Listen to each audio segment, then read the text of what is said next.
Nous allons nous confier à la Vierge Marie. Au nom du Père et du Fils et du Saint-Esprit. Amen. Je vous salue Marie, pleine de grâce, le Seigneur est avec vous. Vous êtes bénie entre toutes les femmes, et Jésus, le fruit de vos entrailles, est béni. Sainte Marie, Mère de Dieu, priez pour nous pauvres pécheurs, maintenant et à l'heure de notre mort. Amen. Marie, trône de la sagesse, priez pour nous. Saint Paul, priez pour nous. Au nom du Père et du Fils et du Saint-Esprit, ainsi soit-il. Alors, chers amis, vous avez ces feuilles-là qui ont été imprimées. Merci, chère madame, de les distribuer. Merci à Olivier qui a dû les imprimer, ou à la secrétaire, je ne sais pas. Nous allons tout simplement, comme la dernière fois, lire quelques textes que je commenterai au fur et à mesure. La dernière fois, nous avons parlé surtout du sujet éprouvé, de celui qui est dans la galère et comment est-ce qu'il doit s'y prendre pour bien la traverser. Il y va par l'offrande, souvenez-vous, par l'offrande de sa faiblesse qui lui attire toute grâce de Dieu. Et ces grâces, il peut les répandre sur ceux qui l'entourent. Aujourd'hui, nous allons voir comment est-ce qu'on peut aider ceux qui sont dans la détresse. Alors on peut les aider par cette offrande, vous voyez, par cette offrande de notre propre faiblesse qui nous attire des grâces qu'on peut répandre sur les autres, mais on peut le faire d'autres façons. Donc nous allons nous pencher sur quelques textes. Tout d'abord, il s'agit, pour pouvoir faire le bien, ce truc-là, que je vais me permettre de mettre un petit peu en dessous quand même, pour pouvoir parler près du micro. Voilà, alors, regardons le premier texte de la lettre aux Galates. Là c'est bon, vous m'entendez ? Très bien. Alors, saint Paul se décrit pécheur et miséricordier dans cette lettre aux Galates. Vous avez entendu parler du comportement que j'avais autrefois dans le judaïsme. Je menais une persécution effrénée contre l'Église de Dieu et je cherchais à la détruire. J'allais plus loin dans le judaïsme que la plupart de mes frères de race qui avaient mon âge, et plus que les autres, je défendais avec une ardeur jalouse les traditions de mes pères. Saint Paul se présente comme un grand pécheur, vous voyez. Et ce qui est assez surprenant, c'est que en même temps qu'il dit son péché, il dit à quel point il observait, jusqu'à quel point, avec quelle ardeur jalouse, il observait la loi. Donc c'était un pur pharisien, si vous voulez. On en trouve encore dans nos églises, vous savez, des personnes qui peuvent faire le mal, ou s'abstenir de toute charité, tout en étant très pointilleux sur l'observation de quelques points de commandement de l'Église, par exemple. Il m'arrive de recevoir des confessions où la personne me dit, voilà, je sais par ailleurs que c'est une personne assez désagréable, et elle me dit en confession, voilà, que ça fait 50 qu'elle a communié après, que son jeûne eucharistique n'a duré que 59 minutes, qu'elle s'est endormie à la prière du soir, voilà, et puis elle ne me dit rien, vous voyez, sur son côté insupportable en fait. Et donc on peut arriver, vous voyez, à ce genre de conjonction. Et c'était le cas de saint Paul. Il était très observant de la loi, il la défendait avec une ardeur jalouse, et pourtant il approuvait des meurtres. Donc on peut être comme ça. Alors ça c'est le pharisaïsme. On observe la loi tout en délaissant la charité, qui pourtant récapitule la loi. Donc en fait on n'observe pas la loi finalement. Alors saint Paul se dit pécheur, et dans cette première lettre à Timothée ensuite, il va se dire miséricordier.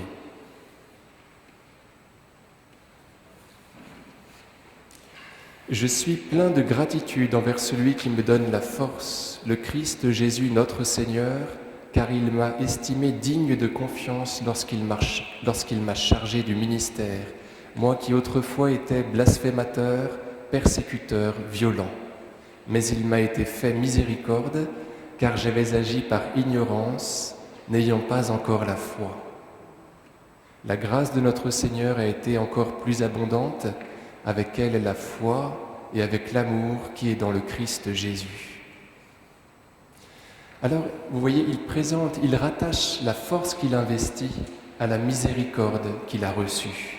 Vous voyez, je suis plein de gratitude envers celui qui me donne la force.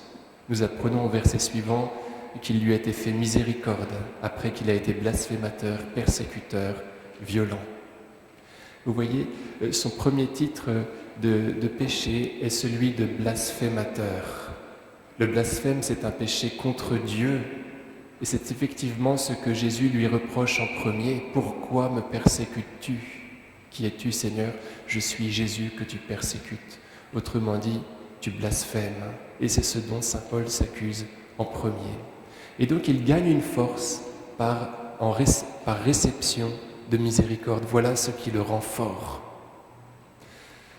Il y a un lien intéressant aussi, entre parenthèses, entre la miséricorde et l'ignorance. Vous voyez au verset 13, « Il m'a été fait miséricorde, car j'avais agi par ignorance, n'ayant pas encore la foi. » Le Seigneur Jésus, dans l'Évangile selon saint Luc, quand il est crucifié, au chapitre 23, demande cela à son Père, qu'il pardonne à ses bourreaux parce qu'ils ne savent pas ce qu'ils font, de leur faire miséricorde parce qu'ils ne savent pas ce qu'ils font. Si le Seigneur nous pardonne indéfiniment nos péchés, c'est que, malgré le fait que nous y allons volontairement, sinon il n'y aurait pas de péché, nous ne sommes jamais vraiment conscients de ce que nous faisons. Le diable, lui, est conscient, et c'est pourquoi sa faute est sans rémission. Quand il dit « je ne servirai pas », c'est pour toujours. Nous, quand nous le disons, ce n'est pas pour toujours parce que nous ne comprenons pas la portée de telles paroles. Vous voyez ? Donc, à cause de notre ignorance, le Seigneur nous pardonne sans cesse. Cela n'empêche pas que nous allons volontairement vers le péché, puisqu'il n'y a de péché que volontaire. Cependant, nous ne savons pas tout ce que nous faisons, et le Seigneur a cette grande miséricorde de considérer cela, vous voyez, que nous ne voyons pas tout. Mais il m'a été fait miséricorde, car j'avais agi par ignorance, n'ayant pas encore la foi. Comme le dit saint Paul dans la lettre aux Galates, au chapitre 1, il menait une persécution effrénée, qu'atuperbolait, selon l'hyperbole, hyperboliquement, contre l'Église de Dieu. Là où le péché a abondé, dit saint Paul en Romains 5, 20, c'est le 3e texte que je vous ai mis, la grâce a surabondé. Vous voyez à la fin du verset. Mais là où le péché s'est multiplié, la grâce a surabondé. Et c'est ce que nous retrouvons dans la première lettre à Timothée, remontée au 2e texte, au verset 14. La grâce de notre Seigneur a été encore plus abondante. Vous voyez. Ce qu'il professe dans la lettre aux Romains, il le professe d'expérience. Il a considérablement péché. Il a agressé l'Église du Christ, il a accepté les membres de ce qu'il considérait comme une secte, la secte du chemin. Il a fait beaucoup de mal, mais la grâce de Dieu a surabondé. La miséricorde de Dieu est un torrent débordé qui emporte tout sur son passage, dit le saint curé d'Ars. La miséricorde est un torrent débordé qui emporte tout sur son passage. Alors, saint Paul était un grand pécheur. Souvenez-vous du premier récit de sa conversion qui est donné par saint Luc. Les 2 autres sont donnés par saint Paul lui-même à la fin du livre des Actes des Apôtres. Saint Luc raconte, donc c'est le premier récit de la conversion de Paul que je vous avais transcrit la dernière fois, que je vous avais copié la dernière fois. Paul, toujours animé d'une grande rage contre l'Église. Voyez. Donc il est plein de rage. Et on le voit au chapitre 8 des Actes, approuver le martyre d'Étienne. L'approuver tellement que les lapideurs d'Étienne déposent leurs vêtements aux pieds d'un jeune homme appelé Saul. Vous voyez, on en parle d'une façon indéfinie, étant donné qu'il apparaît à ce moment-là. La première fois qu'il en est fait cas dans les Actes des Apôtres, c'est pour parler de sa présence au meurtre d'Étienne. présence qu'il approuve en accueillant les manteaux des agresseurs d'Étienne. Cela nous dit un petit peu qu'il voulait avoir les coups des franches, vous voyez, combien violent était ce genre de choses. Bon, inutile de dire cela pour comprendre que c'était violent, mais ils se débarrassaient de leurs affaires pour pouvoir mieux tirer. Saint Saul va reparler 2 fois du martyre d'Étienne, en acte 22 et en acte 26. Quand il va parler lui-même de sa conversion, il va parler du martyre d'Étienne. Peut-être qu'il a été aspergé un petit peu, peut-être qu'il a reçu sur lui du sang d'Étienne, sang qui est, dit Tertullien, semence de chrétiens. Le sang des martyrs est semence de chrétiens, dit Tertullien. On entend parler de Paul la première fois à propos du martyre d'Étienne. Certainement que c'est le martyre d'Étienne qui a provoqué la conversion de saint Paul. Et ce qui corrobore cela, c'est que saint Paul est comme hanté par ce martyre, puisqu'il en parle à chaque fois qu'il va parler de sa conversion, comme si elle dépendait de ce sang. Donc, le Seigneur Jésus va lui dire au moment où il le convertit, « Je suis Jésus, quand tu me persécutes, quand tu persécutes les membres de mon Église, tu me persécutes moi. » Il est question d'un lien entre les membres, vous voyez, dès le départ. Et cela se vérifie aussi au niveau de la cause de la conversion d'Étienne. C'est le sang de Paul, c'est la conversion d'Étienne c'est le martyre d'Étienne qui provoque la conversion de Paul. Vous me suivez? Alors tout cela pour vous dire que saint Paul est aspergé de sang et d'une grande miséricorde. Le sang des martyrs et le sang du Christ, le sang qui nous lave de tout péché. Vous voyez, il est converti par un sang qui l'atteint, et ce sang est le sang du Christ, qui nous lave de tout péché, qui, dans l'Ancien Testament, fait que l'ange exterminateur passe son chemin. Sang qui nous sauve, le sang de l'agneau qui nous sauve, le sang de l'agneau de Dieu qui coule dans les veines de son martyr, qui asperge Étienne, qui asperge Saul pour le convertir et qui le convertit donc par miséricorde. Vous voyez comment la conversion de Saul correspond à la réception de la miséricorde. Pardon, c'est un peu complexe, mais tout cela nous montre que tout est très intelligible dans l'ordre de la foi. Tout entre en correspondance. Alors, saint Paul va pouvoir faire tout ce bien parce qu'il va être très miséricordieux. Comme pour saint Pierre, si je ne te lave pas, tu n'auras point de part avec moi, tu ne vas pas y arriver. Il faut que je te lave. Alors Seigneur, pas seulement les pieds, mais aussi les mains et la tête. Voilà. Alors, il s'agit de recevoir miséricorde pour être fort et pour pouvoir faire du bien, pour pouvoir aider ceux qui sont dans l'épreuve. On ne peut rien faire sans elle, on ne peut rien faire sans réception de ce sacrement merveilleux. Le saint curé d'Ars disait « Moi, si j'étais triste, j'irais me confesser. » Alors, voilà ce que dit maintenant saint Paul dans la lettre aux Éphésiens. Donc, c'est le 4e texte que je vous ai mis. Je ne sais pas si vous le voyez. On va le lire. « Et vous, vous étiez des morts par suite des fautes et des péchés qui marquaient autrefois votre conduite, soumise aux forces mauvaises de ce monde, au prince du mal qui s'interpose entre le ciel et vous, et dont le souffle est maintenant à l'œuvre en ceux qui désobéissent à Dieu. Et nous aussi, nous étions tous de ceux-là, quand nous vivions suivant les convoitises de notre chair, cédant aux caprices de la chair et des pensées, nous qui étions de par nous-mêmes voués à la colère comme tous les autres. Mais Dieu est riche en miséricorde. À cause du grand amour dont il nous a aimés, nous qui étions des morts par suite de nos fautes, il nous a donné la vie avec le Christ. C'est bien par grâce que vous êtes sauvés. Avec lui, il nous a ressuscités et il nous a fait siéger aux cieux dans le Christ Jésus. Saint Paul nous dit que cette miséricorde qu'il a reçue et qu'il a fortifiée, eh bien nous devons la recevoir nous aussi. Voilà ce qu'il dit aux Éphésiens. On trouve dans ces versets les mots que Saint Jean-Paul II va choisir pour titre de sa deuxième encyclique qu'il signe en 1980, Dives in Misericordia.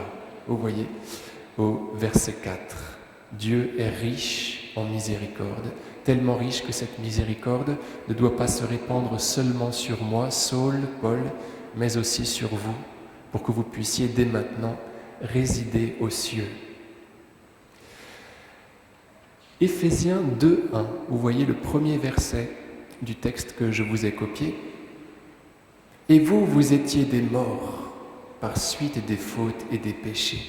Il y a des péchés qui peuvent carrément nous faire mourir. Voilà, quand on décide vraiment de quitter la vie, le Seigneur, par respect pour notre liberté, accepte que nous nous séparions de lui qui est la vie. Bien sûr, il nous tient toujours par une main. Mais nous décidons de nous éloigner de lui. Il y a un péché qui peut faire mourir. C'est ce que dit le papa du prodigue au frère aîné, vous savez, qui est jaloux. Le papa sort à la rencontre du frère aîné qui ne veut pas participer à la fête et il lui dit cela. Il essaye de lui faire prendre son frère en pitié en lui disant qu'il était mort. Et ce qui est bien la vérité, ton frère était mort, il est revenu à la vie, il est perdu et il a été retrouvé. Le péché peut nous faire mourir, peut nous faire entrer en perdition.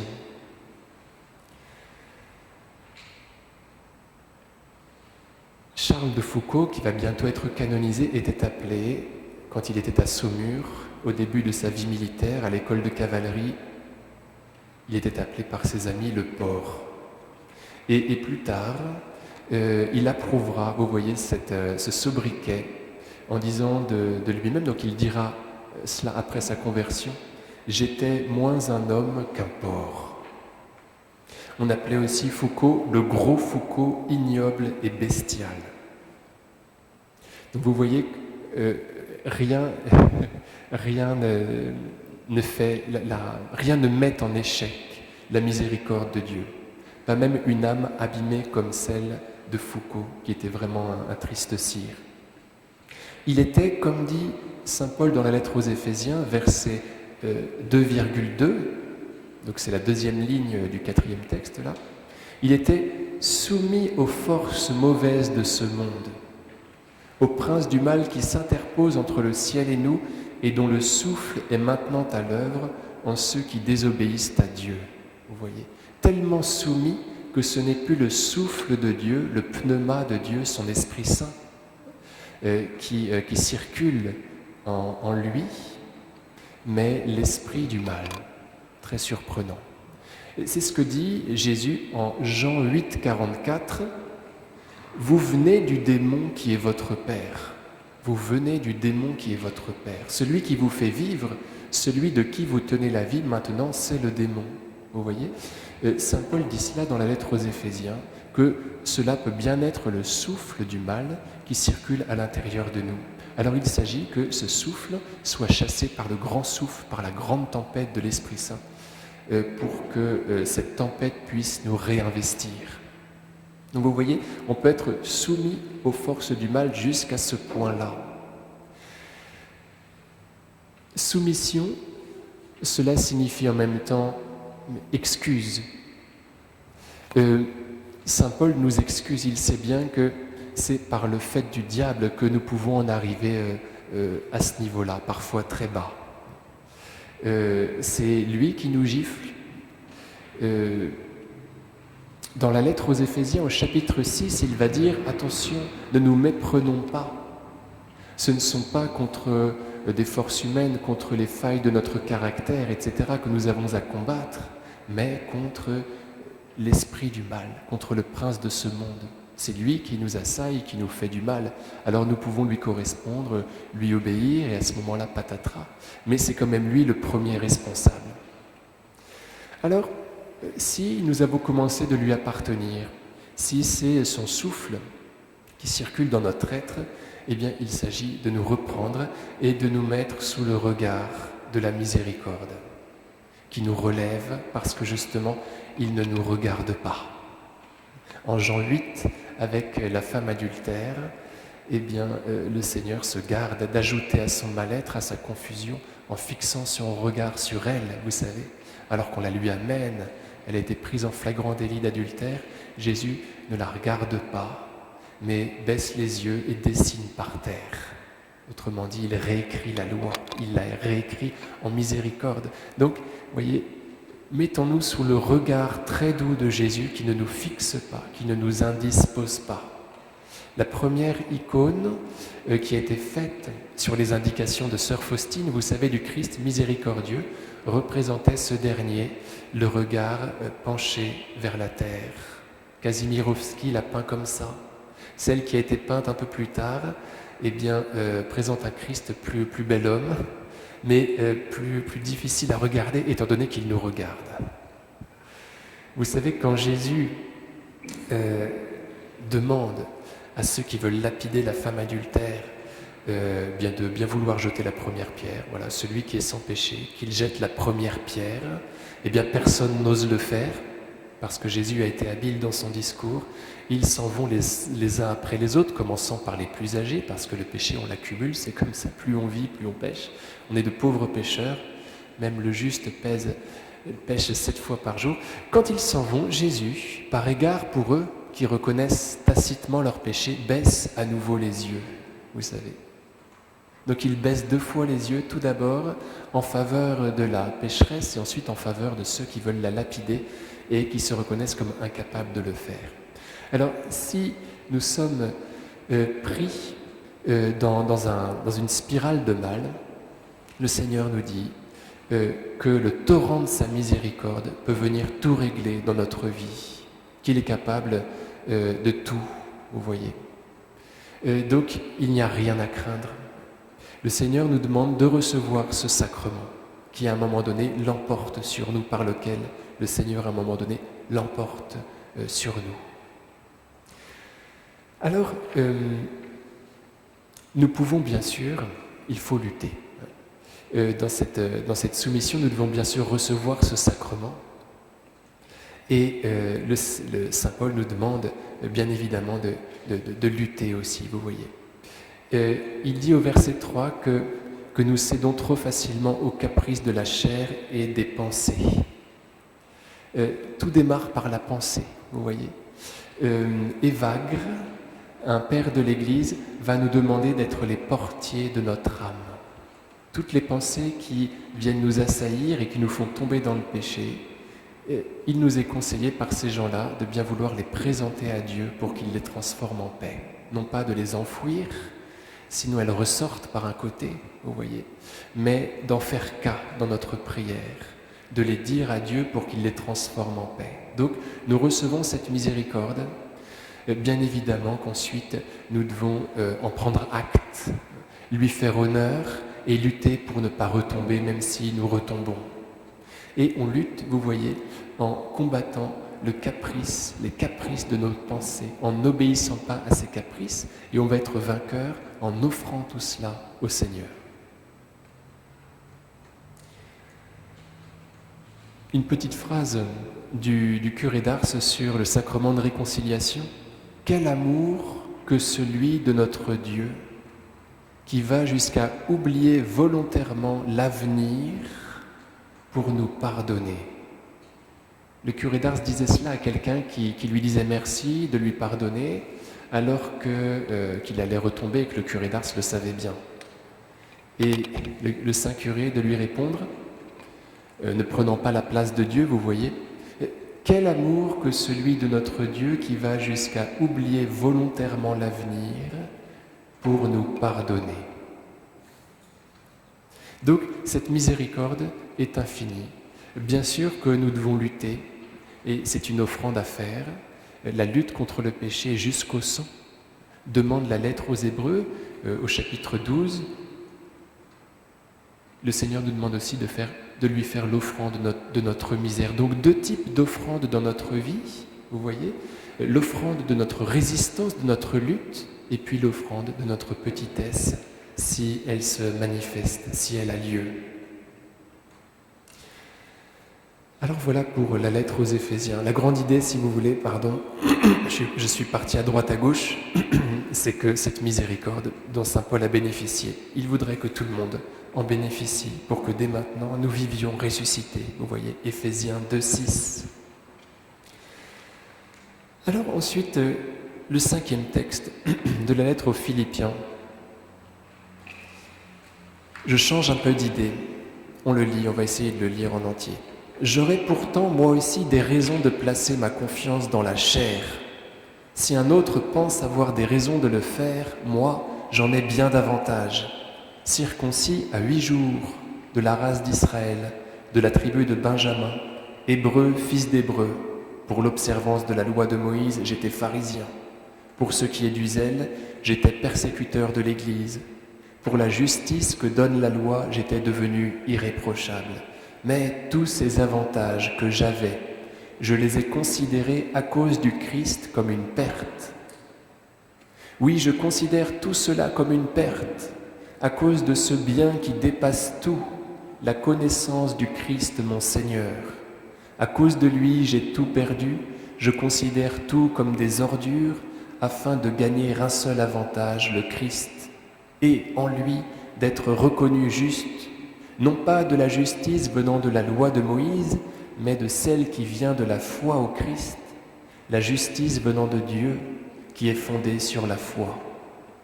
Il s'agit pour moi de connaître le Christ, d'éprouver la puissance de sa résurrection et de communier aux souffrances de sa passion en devenant semblable à lui dans sa mort, avec l'espoir de parvenir à la résurrection d'entre les morts. Alors, saint Paul s'agrippe au Christ par réception de sa miséricorde. Il se laisse fortifier par lui en se reconnaissant pécheur. Il va aussi le faire en pratiquant une confiance éperdue en lui. Il considère tout comme des balayures, toutes ces assises humaines, il les méprise pour ne pouvoir tomber que sur Jésus, pour ne choisir comme seul appui que le Christ. Donc toutes ces gloires humaines, il les considère comme des ordures, vous voyez. Il les méprise au point, vous voyez, de penser peut-être qu'elles pourraient l'empêcher de s'appuyer sur Jésus. Donc il s'arrange pour se retrouver tout nu, saint Paul, pour être fortifié et pour pouvoir faire le bien. Comme le Seigneur, vous voyez, fait pour ceux qu'il envoie en mission. Ne prenez pas de sandales. Il devrait les couvrir d'une armure solide, mais il les envoie presque dénudés. Ce qui est bizarre, c'est qu'il leur dit « Je vous envoie comme des brebis au milieu des loups. Donc, n'emportez rien. » Est-ce que, Jésus, tu es bien logique quand tu dis cela? En fait, oui. Je vous dépouille pour que vous soyez forts de moi et non pas d'autre chose. Autrement dit, pour que vous soyez vraiment forts. Donc, saint Paul considère tout comme des balayures pour être très fort, bien au contraire.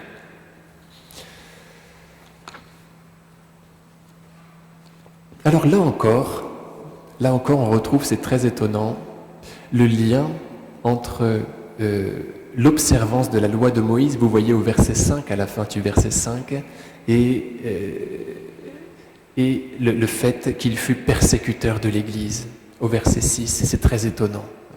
Donc, il est un grand observateur de la loi du Dieu d'amour, et pourtant, il fait mourir des gens. Alors, à vrai dire, on ne sait pas si lui-même a tué des gens. En tout cas, il les faisait mettre en prison et il dit à la fin du livre des Actes des Apôtres qu'il approuvait les meurtres qui étaient décidés. C'est tout comme, vous voyez, c'est la même chose. Donc on peut l'appeler meurtrier quand même, Paul. Meurtrier indirect, mais meurtrier quand même. Alors, il y a quelque chose de très intéressant que vous avez peut-être appris hier à propos de Saint Joseph. Je ne sais pas si vous vous souvenez, pour ceux qui ont eu la grâce d'aller à la messe ou d'en lire les lectures, une des lectures de cette messe était celle de la lettre aux Romains, au chapitre 4. Je vais essayer de m'en souvenir. Ce n'est pas en vertu de la loi de Moïse que la promesse de recevoir le monde en héritage a été faite à Abraham et à sa descendance, mais en vertu de la justice obtenue par la foi. Je recommence. Ce n'est pas en vertu de la loi de Moïse que la promesse de recevoir le monde en héritage a été faite à Abraham et à sa descendance, mais en vertu de la justice obtenue par la foi. Il y a une justice qui est obtenue par la foi. Cela nous dit un petit peu de quelle justice il s'agit. Par la foi, nous nous appuyons sur Dieu, vous voyez. Nous le prenons pour secours, pour rocher. Autrement dit, cette justice dont Paul parle dans la lettre aux Romains et donc dans la lettre aux Philippiens est un ajustement, vous voyez. Par la foi, je me rends juste. Je m'appuie sur Dieu par la foi. Je m'ajuste à lui. Vous voyez, ma justice correspond à mon attachement, à mon agrippement au Christ. Je ne suis juste, finalement, justifié que de par lui. Ma justice, c'est lui, va-t-il dire dans la lettre aux Éphésiens. Ma sanctification, ma justification, c'est lui. Vous comprenez ? Par la foi, je deviens juste. Or, par la foi, je m'appuie sur Jésus. Donc, je ne vais être... Donc ma justice, c'est un ajustement. Je suis ajusté à Dieu. Je suis justifié dans la mesure où je m'agrippe à lui. Vous voyez ? Donc, Saint Paul va nous dire va nous parler de la sainteté en ces termes-là. Il n'y a pas d'autre sainteté pour Saint Paul que le Christ lui-même. Je considère tout comme des balayures pour pouvoir connaître le Christ. Vous voyez, il veut pratiquer une confiance tellement radicale qu'il va connaître le Christ, d'une connaissance charnelle très forte. Et cela équivaut à sa sainteté. C'est tout ce qui compte pour lui. Après, très facilement, il va pouvoir reproduire sa mort, éprouver sa résurrection. Tout va se faire tout seul, puisqu'il va y avoir une inhabitation mutuelle entre lui et Jésus. Donc la loi, vous voyez, disparaît en fait, au profit de l'amour qui la récapitule complètement. Donc Saint Paul, pour être fort et pour pouvoir faire le bien, ensuite on verra quel bien il faut faire, eh bien, nous dit qu'on va devenir fort en recevant la miséricorde, en pratiquant une confiance radicale qui nous mêle complètement à notre Seigneur, qui nous fait n'être plus qu'un avec lui. Très intéressant de voir comment Saint Paul se débarrasse de ses titres de noblesse. Il n'en a rien à faire, voyez, pour ne pas dire rien à foutre. Et donc là, je pense que nous avons quelque chose à prendre. Il dit qu'il est glorieux de cette façon. C'est vrai qu'il est glorieux comme ça. C'est très beau, en fait, de s'abaisser. Au contraire, quand on s'exalte, on est très stupide. Oui, on est très stupide. Voilà. On perd toute noblesse, en fait. La noblesse qu'on croyait avoir, eh bien, on la perd. Être snob nous fait perdre notre noblesse, puisque snob, ça veut dire, si je ne me trompe pas, sans noblesse, sine nobilitate. Donc, je me mets à m'exalter, à être snob, mais finalement, je perds toute ma noblesse. Alors que si je m'abaisse, eh bien, je suis glorieux. Je mettrai ma gloire dans mes faiblesses. Je me glorifierai surtout de mes faiblesses, dit Saint Paul. Donc retenons en résumé que pour nous attacher au Christ, pour être fortifiés par lui, nous avons ces deux moyens-là, vous voyez, de la miséricorde et de la confiance radicale. Mais les deux, bien sûr, se rejoignent.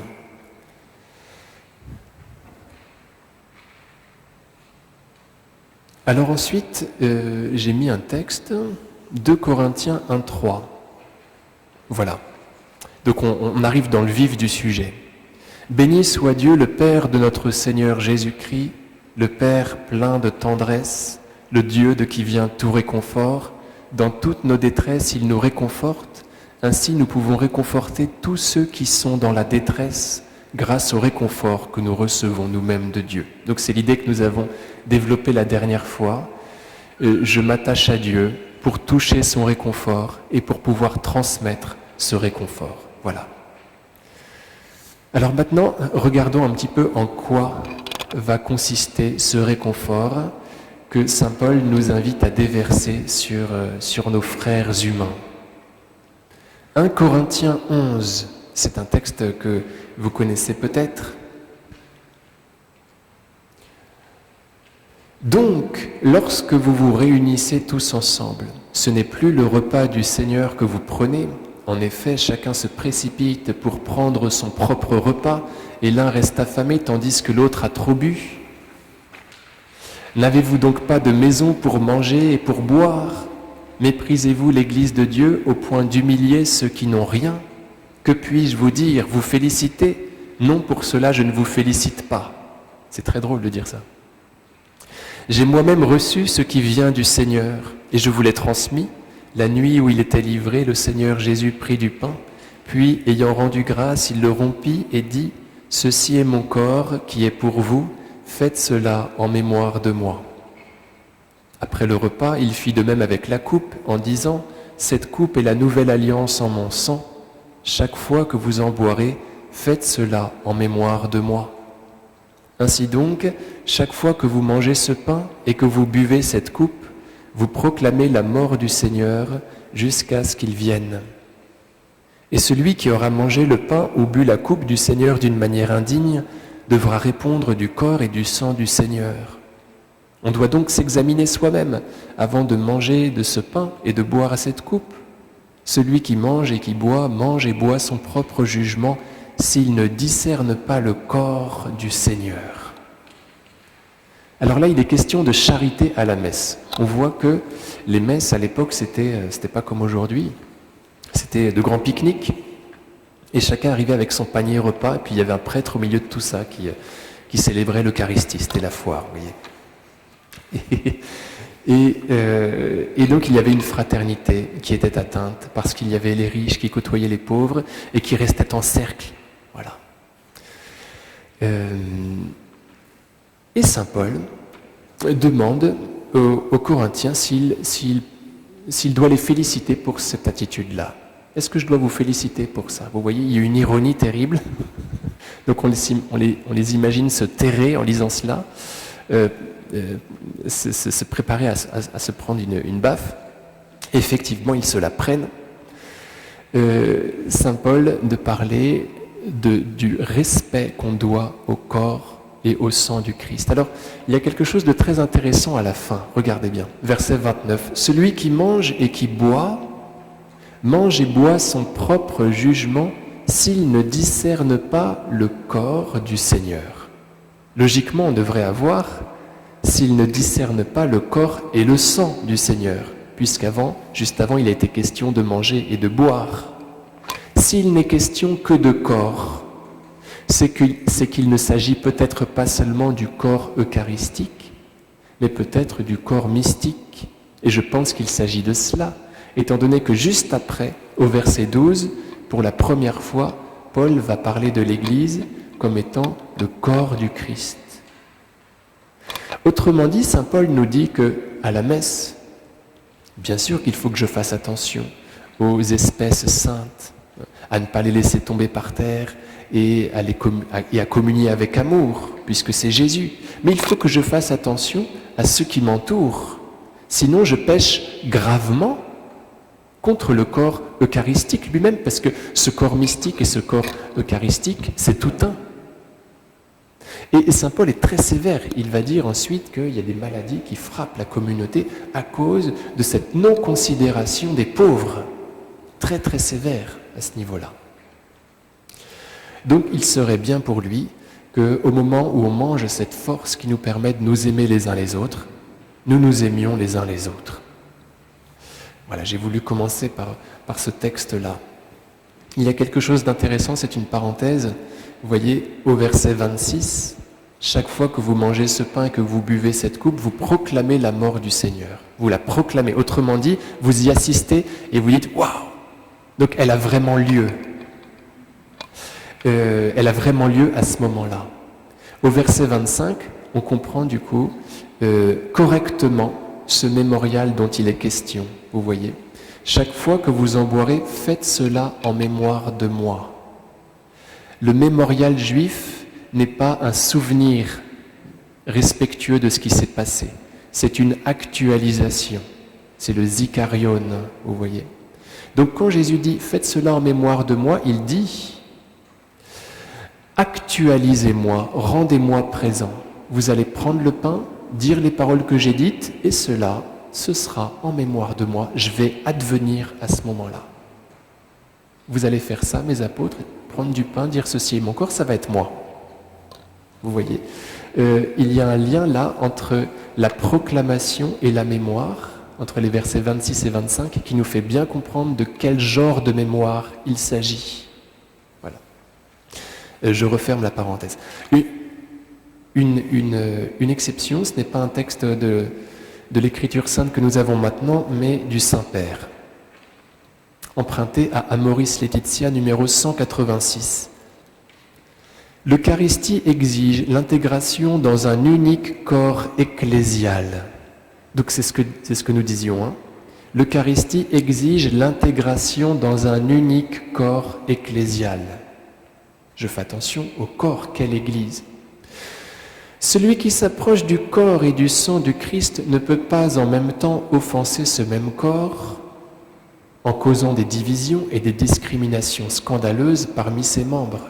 Il s'agit en effet de discerner le corps du Seigneur, de le reconnaître avec foi et charité, soit dans ses signes sacramentaux, soit dans la communauté. Autrement, on mange et on boit sa propre condamnation. Terrible, hein, un petit peu comme Judas. Vous savez, il reçoit le psaumion en grec, le psaumion, la bouchée dans l'évangile selon saint Jean. Le psaumion, c'est l'hostie sainte. Qu'est-il dit de lui? Et quand Judas eut pris la bouchée, Satan entra en lui. Effrayant. Je continue le texte.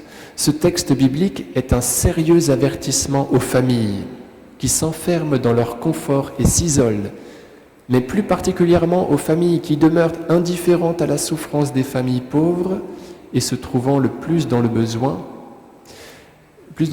point. La célébration eucharistique devient ainsi un appel constant à chacun à s'examiner lui-même en vue d'ouvrir le cercle de sa famille à une plus grande communion avec les marginalisés de la société et donc de recevoir vraiment le sacrement de l'amour eucharistique qui fait de nous un seul corps. Il ne faut pas oublier que la mystique du sacrement a un caractère social. Bon, voilà. Donc en fait, vous voyez, il y a des versets auxquels le Saint-Père fait référence qui sont empruntés au texte que nous avons commenté brièvement juste avant. Dans notre paroisse, nous avons demandé à nos brebis, à nos paroissiens de bien vouloir serrer la main à chaque fin de messe, saluer en ces temps de Covid, de bien vouloir saluer quelqu'un qu'il ne connaît pas à la sortie de la messe, voilà. Mais ça marche pas, voilà, ça marche pas. Quand on les interroge, est-ce que vous avez bien fait cela? Ben non, voilà. Et c'est vrai que même nous les prêtres, quand on sort et qu'on voudrait saluer les gens, on est obligé de s'excuser, vous voyez, pour rompre des cercles, pour pénétrer à l'intérieur de cercles et dire bonjour, on dit excusez-moi, voilà. Donc, voilà, tout ça ne va pas, ça ne va pas. C'est normal, hein, c'est humain, mais... Alors, on est tous comme ça. Et saint Paul gueule contre ça, vous voyez. Alors, première charité qu'il nous demande, c'est celle de la messe, c'est celle d'une messe correctement célébrée, donc avec un regard posé sur le pauvre.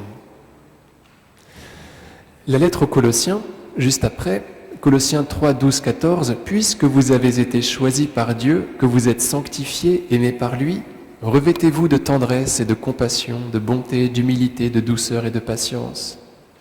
Supportez-vous les uns les autres et pardonnez-vous mutuellement si vous avez des reproches à vous faire. Le Seigneur vous a pardonné, faites de même. Par-dessus tout cela, ayez l'amour qui est le lien de la perfection. » Toujours la même idée, puisque vous avez été choisis par Dieu, faites le bien. Puisque vous êtes fortifiés par cet amour, déversez-le autour de vous. Alors, que s'agit-il de faire? D'être tendre, compatissant, bon, humble, doux, patient. Supportez-vous les uns les autres et pardonnez-vous mutuellement si vous avez des reproches à vous faire. Autrement dit, si vous avez des reproches à vous faire, qu'est-ce qu'il faut faire? Pardonnez-vous. Il n'y a pas plusieurs solutions. C'est pardonnez-vous si vous avez des reproches à vous faire. Et il n'y a pas une autre solution, Saint Paul? Non, il n'y en a pas d'autre. Point. Le Seigneur vous a pardonné, faites de même. Voilà, c'est terrible ça. Alors, on a cette consolation dans la vie du Christ qui, au moment où il doit pardonner à longueur de journée, mais certainement au moment le plus difficile pour lui de pardonner, eh bien, il demande à son Père de faire le travail. Père, pardonne-leur, ils ne savent pas ce qu'ils font.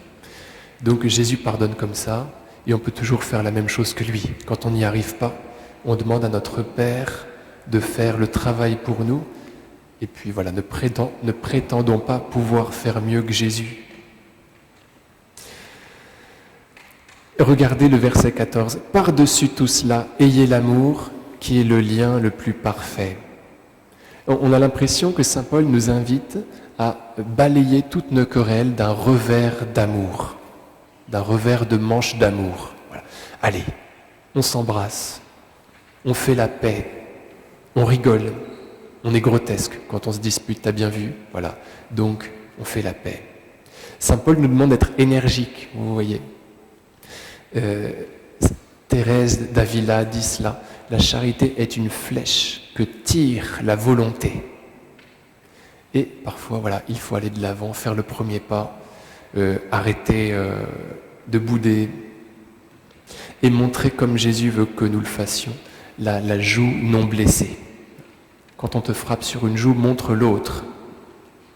Non pas pour en prendre une autre, hein, puisque Jésus, pendant son procès, quand il se prend une claque, il réplique, il se défend. Si j'ai mal parlé, pourquoi me frappes-tu? Donc ce n'est pas pour avoir une autre claque, mais c'est pour que l'autre, voyant la partie non blessée, ait le courage de rentrer à nouveau en relation avec moi. Vous voyez, quand Jésus dit « présente l'autre joue », ça ne veut pas dire « cherche une autre baffe », mais « ne boude pas ».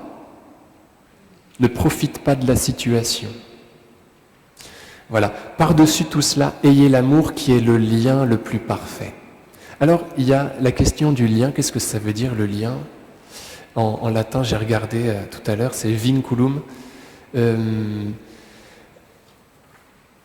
C'est la charité qui nous rassemble, on peut dire cela. J'ai vu d'autres commentaires qui disent que la charité, c'est ce qui relie tout. Si elle partait, si ce lien qu'est la charité, comme l'appelle saint Paul, s'en allait, bien tout serait défait.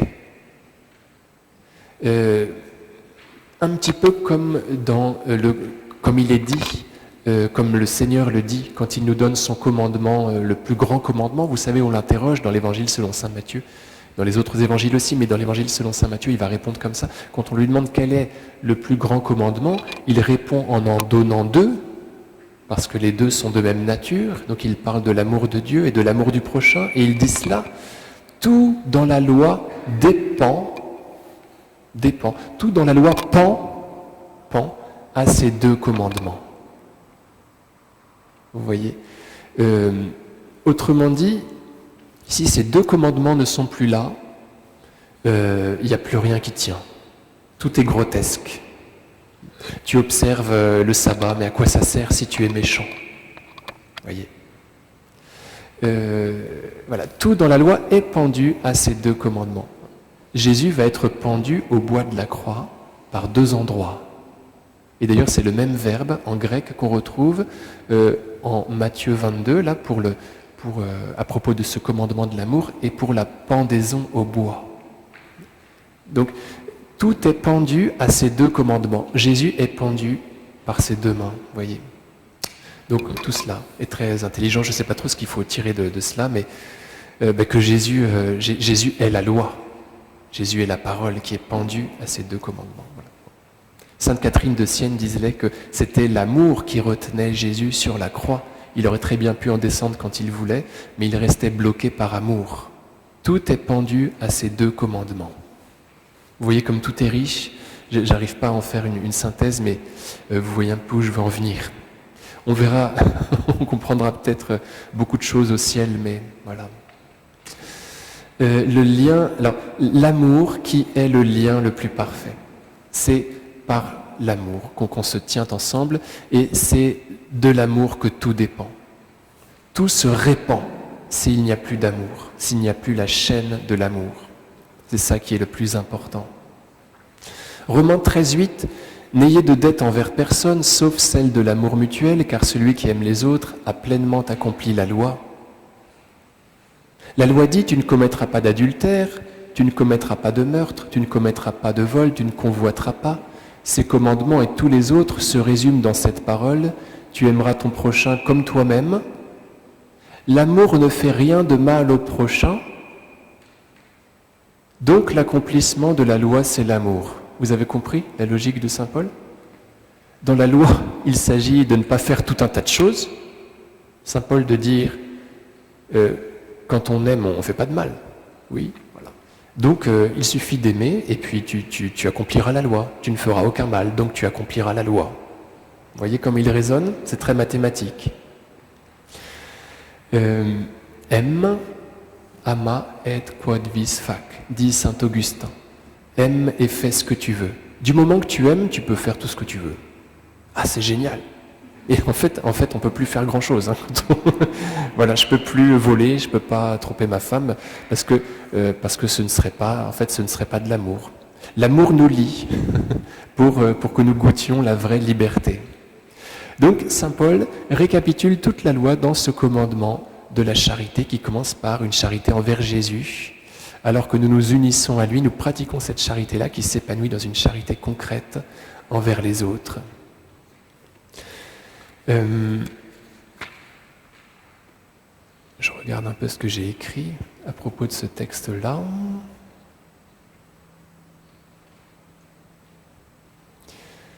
J'arrive pas à me relire. Alors, Galates 6.2, le texte suivant. Portez les fardeaux les uns des autres. Ainsi, vous accomplirez la loi du Christ. Voilà. Donc, c'est une déclinaison de ce qui vient d'être dit. La loi, elle consiste en une charité. Voilà.